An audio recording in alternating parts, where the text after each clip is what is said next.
एक छोटे से गांव में रघुनाथ नाम का एक गरीब किसान रहता था। वो अपनी पत्नी कुंती और दो बच्चों गोपाल और सुमन के साथ रहता था।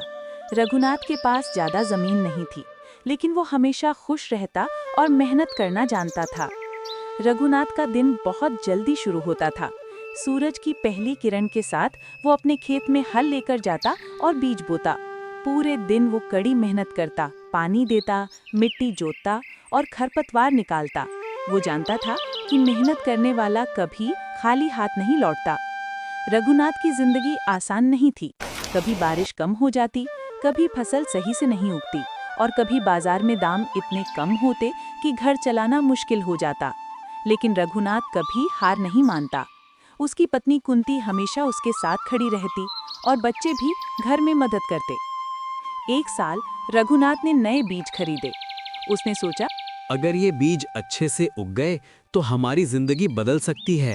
लेकिन उस साल बारिश बहुत कम हुई और फसल आधी रह गई। रघुनाथ बहुत दुखी हुआ, लेकिन उसने हार नहीं मानी। तभी उसका दोस्त श्याम, जो गांव का एक अमीर किसान था, आया। उसने रघुनाथ की मदद करने के लिए कुछ पैसे और बीज दिए। श्याम ने कहा, तुम मेहनत करते रहो, सब ठीक होगा। रघुनाथ ने दोस्त की मदद से नए बीज बोए और पूरे जोश के साथ काम शुरू किया। हर दिन वो सूरज से पहले उठता और शाम तक मेहनत करता। धीरे धीरे उसके खेत में हरियाली फैल गई और फसल अच्छी हुई। गांव वाले उसकी तारीफ करने लगे।